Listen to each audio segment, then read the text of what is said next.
வணக்கம் மக்களே. நாம் நேற்றைக்கு பார்த்த மகாபாரதம் தொடரோட 3வது தலைப்போட கடைசி நிலைக்கு வந்திருக்கோம். 3வது தலைப்பில் அதை கொஞ்சம் இன்றைக்கி பார்த்துட்டு அதோட தொடர்ச்சியிலேருந்து 4வது தலைப்பையும் நான் இன்றைக்கி கொஞ்சம் சொல்கிறேன் நண்பர்களே. வாங்க நம்ம கதைக்குள்ளே போகலாம்.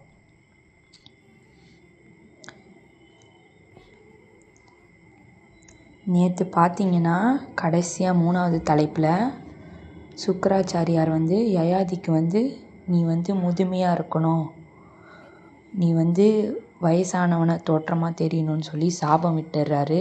எதனால்னா தேவயானி அவங்க பெண்ணை திருமணம் பண்ணிக்கிறாரு யயாதி. அவங்கள திருமணம் பண்ணிவிட்டு சர்மித்தாவை 2வது மறுபடியும் திருமணம் பண்ணிக்கிறாரு. அதனால் கோபம் அடைந்து சுக்கராச்சாரியார் யயாதிக்கு சாபம் விட்டுறாரு. அந்த சாபத்துக்கு பிறகு நம்மளுக்கு இந்த மாதிரி முதுமை ஏற்பட்டுடுச்சுன்னு சொல்லிட்டு யயாதி தவிக்கிறாரு. அதுக்கு அவரோட பிறகு யது யயாதி தேவயானிக்கும் யயாதிக்கும் பிறந்த மகன் தான் யது. யது வளர்ந்து வாலிபனானதும் யயாதி கேட்குறாரு, யது உன்னுடைய இளமை காலத்தை எனக்கு கொடு, நான் கொஞ்சம் காலம் சந்தோஷமாக இருந்துட்டு நான் மீண்டும் உன்னிடமே திரும்பி கொடுத்து விடுகிறேன் அப்படின்னு சொல்லி கேட்குறாரு. அதற்கு யது என்ன சொல்கிறாருன்னா, இதுவரை நீ செய்ததே போதும், முதல்ல என் தாயை ஏமாற்றின, இப்போது என்னை என்னோட இளமை என் கீழே இருந்து பெற்று ஏமாற்ற நினைக்கிறியா? முடியாது அப்படின்னு சொல்லி தீர்க்கமாக சொல்கிறாரு. உன்னால் அரசனே ஆக முடியாது அப்படின்னு சொல்லி கோவத்தில் யயாதி யதுக்கு சாபமிட்டுறாரு. யயாதியோட 2வது மகனாக சர்மித்தாவுக்கு பிறந்த மகன் புரு, அவரை போயிட்டு கேட்குறாரு. அவர் தானாகவே முன்னின்று தந்தையே, நான் என்னோடய இளமையை உங்களுக்கு கொடுத்துட்றேன், நீங்கள் எடுத்துக்கோங்க, எந்த விதத்திலும் நான் என்னோடய இளமையை நான் பெருசாக நான் நினைக்கல, அதனால் என்னோடய இளமையை நீங்கள் வச்சுக்கோங்க, நீங்கள் மீண்டும் இளமையான வாழ்க்கையை வாழுங்க, சில காலம் வாழ்ந்துட்டு வாங்க அப்படின்னு சொல்லி புரு அவரோட இளமை காலத்தை அவரோட அப்பாவுக்கு யயாதிக்கு கொடுத்துட்றாரு. அதனால் யயாதி என்ன பண்ணுறாரு, நீ தான் இந்த அரச குலத்தை ஆளணும், அரசரோட அரியணையில் அமரணும், யது அரசனோட அரியணையில் அமர முடியாது அப்படின்னு சொல்லிடுறாரு. இதுதான் நண்பர்களே 3வது தலைப்போட கடைசி பாகம் முடிஞ்சிருச்சு. இது கூட இப்போ 4வது தலைப்பை நம்ம பார்க்கலாம். 4வது தலைப்பில் சகுந்தலையோட கதையை நம்ம பார்க்கலாம். பரதனோட பிறப்பு, அவங்க 2 பேர் கதையை பற்றி பார்க்கலாம். கடந்த பகுதியில் பாண்டவர்களும் கௌரவர்களும் சந்திரவம்ச மூதாதையரான புரு மற்றும் யாதவ குல முன்னோரான யதுவின் கதையை நம்ம அறிஞ்சிட்டோம். இன்றைய பகுதியில் 4வது தலைப்பில் சகுந்தலை துஷ்யந்தனின் வாழ்க்கையும் பரதனின் பிறப்பையும் நாங்கள் உங்களுக்கு சொல்கிறோம். பார்க்கலாம் வாங்க. சகுந்தலையோட பிறப்பு.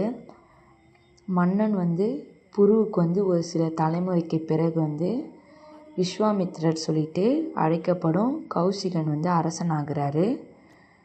ரிஷிகளும் முனிவரும் இவர் இவ்வளோ சக்தி படைத்தவங்களாக இருக்காங்களே, அவங்களுக்கு முன்னே நம்ம அரசனாக இருக்கிறது ஒன்றுமே இல்லை அப்படின்னு சொல்லி விஸ்வாமித்திரர் உணர்றாரு ஒரு கட்டத்தில்.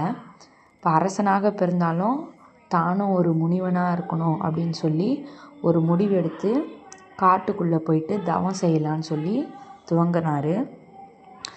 விஸ்வாமித்திரர் என்ற பேர் கௌஷிகன் சொல்லி அழைக்கிறாங்க. கௌஷிகன் தவத்தில் ஈடுபடும் போது அவர் இருக்க அந்த தீவிரத்தை பார்த்து இந்திரன் அவர் இவர் கடுமையாக தவம் ஒரு முனிவராகி எங்கே நம்மளோட பதவிக்கு ஆபத்து வந்துருமோன்னு சொல்லி பயந்து என்ன பண்ணுறாரு, இந்திரன் ஒரு மாய வலை வீசுகிறாரு. தனது அப்சரா கன்னிகளெல்லாம் இருந்து அதில் ஒருத்தங்க மேனகைன்னு சொல்லிட்டு ஒருத்தங்களை அனுப்பி வைக்கிறாரு. நீ விஸ்வாமித்திரர் காட்டுக்குள்ளே தவம் இருக்கிறது அதை கலைக்கணும் அப்படின்னு சொல்லி அனுப்பி வைக்கிறாரு. மேனகையும் வந்து அந்த ஒரே நோக்கத்தோட விஸ்வாமித்திரர் வந்து தவத்தை கலைக்கிறதுக்கு அவங்களால முயன்ற முயற்சியெல்லாம் எடுத்து ஓரளவுக்கு வெற்றி பெற்றுடுறாங்க. வெற்றி பெற்று மேனகா வந்து ஒரு பெண் குழந்தைக்கும் பிறக்கிறதுக்கும் தயாராகிறாங்க. சில காலத்துக்கு பிறகு வந்து அவர் வந்து கோபம் அடைகிறாரு விஸ்வாமித்திரர். நம்மளோட தவறான எண்ணத்தினால தூண்டல்னால நம்ம வந்து எல்லாத்தையுமே இழந்துட்டோமே அப்படின்னு சொல்லி உணர்றாரு விஸ்வாமித்திரர். கோபம் அடைஞ்சு குழந்தையும் தாயும் விட்டு அங்கேருந்து வெளியேறிடுறாரு விஸ்வாமித்திரர். அப்சரா கன்னிகையான அந்த மேனகாயும் நம்ம இந்த பூமிக்கு வந்த வேலை நம்மளோட வேலை முடிஞ்சிடுச்சு, நம்ம எதுக்கு இனிமேல் இங்கே இருக்கணும் அப்படின்னு சொல்லிட்டு அவங்களும் அவங்களோட இடத்துக்கே போயிடலான்னு சொல்லி திரும்புகிறாங்க. அந்த குழந்தை வந்து என்ன பண்ணுறதுன்னு தெரியாமல் குழந்தைய வந்து மாலினின்ற ஒரு நதிக்கரையில் வந்து தனியாக வந்து விட்டுட்டு கிளம்புறாங்க மேனகா. தனியாக அந்த நதிக்கரையில் அந்த குழந்தை வந்து போயிட்டு இருக்கிறது ஒரு ஷாகுன்னு சொல்லி ஒரு பறவை வந்து எல்லா உயிரினங்களையும் வந்து பாதுகாப்பாக வந்து கவனிச்சுட்டே இருந்து துவங்குதாங்க அந்த நதிக்கரையில். ஒரு நாள் வந்து அந்த வழியாக வந்து கண்வ முனிவர் வந்து பார்க்குறாரு. வந்து ஒரு பச்சிளம் குழந்தை வந்து ஷாகுன் பறவையில் வந்து கவனிச்சிக்குது, இது ரொம்ப விசித்திரமாக இருக்கே அப்படின்னு சொல்லி பார்த்துட்ருக்காரு. அந்த குழந்தைய வந்து நம்ம வந்து எடுத்துகிட்டு நம்ம ஆசிரமத்தில் வந்து வச்சு வளர்க்கலாம் அப்படின்னு சொல்லி ஒரு யோசனை பண்ணுறாரு. ஷாகுன் பறவை வந்து குழந்தைய பார்த்துக்கிட்டனால அந்த குழந்தைக்கு வந்து சகுந்தலை அப்படின்னு சொல்லி ஒரு பெயரும் வைக்கிறாரு. சகுந்தலை என்ற குழந்தை வந்து யாரோட குழந்தை பார்த்தீங்கன்னா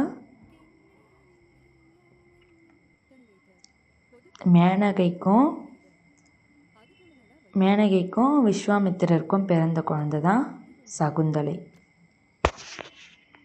ஷாகுன் பறவைகள் வந்து வளர்க்குறனால அந்த குழந்தைக்கு வந்து சகுந்தலை அப்படின்னு சொல்லிட்டு பெயர் வந்து சூட்டிடுறாங்க.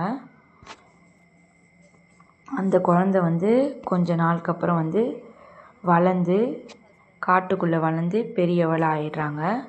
பெரியவளாக ஆனதும் ஒரு நாள் வந்து மன்னன் வந்து துஷ்யந்தன் வந்து போருக்கு வந்து கிளம்பும்போது போர் முடிஞ்சு திரும்புகிற வழியில் தன்னதோட வீரர்கள்லாம் வந்து உணவுக்காக வந்து காட்டில் வந்து உள்ளே போயிட்டு கண்ணு கெட்டின மிருகங்கள்லாம் வேட்டையாடுங்க அப்படின்னு சொல்கிறாரு. அப்போ வந்து ஒரு பெரிய மான் வந்து அவரோட கண்ணில் படுது.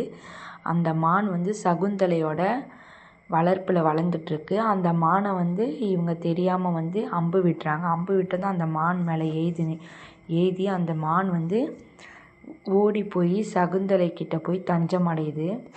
சகுந்தலை வந்து அந்த மானை வந்து காப்பாற்றுறாங்க. அந்த காப்பாற்றுற விதத்தை பார்த்து துஷ்யந்தனுக்கு சகுந்தலை மேலே காதல் வந்துடுது. காதல் வந்துட்டு சில காலம் வந்து துஷ்யந்தன் வந்து அந்த காட்டிலேயே வந்து தங்கிடுறாரு சகுந்தலை கூட. இவ்வளோதான் ஃப்ரெண்ட்ஸ், இன்றைக்கி நம்ம கதை வந்து இன்னும் கொஞ்சம் இருக்குது. 4வது தலைப்பில் நம்ம நாளைக்கு பார்க்கலாம் ஃப்ரெண்ட்ஸ். நம்ம சேனல் எல்லாம் ஷேர் பண்ணுங்கள், சப்ஸ்கிரைப் பண்ணுங்கள், லைக் பண்ணுங்கள், கமெண்ட்ஸும் பண்ணுங்கள். நன்றி, வணக்கம் ஃப்ரெண்ட்ஸ்.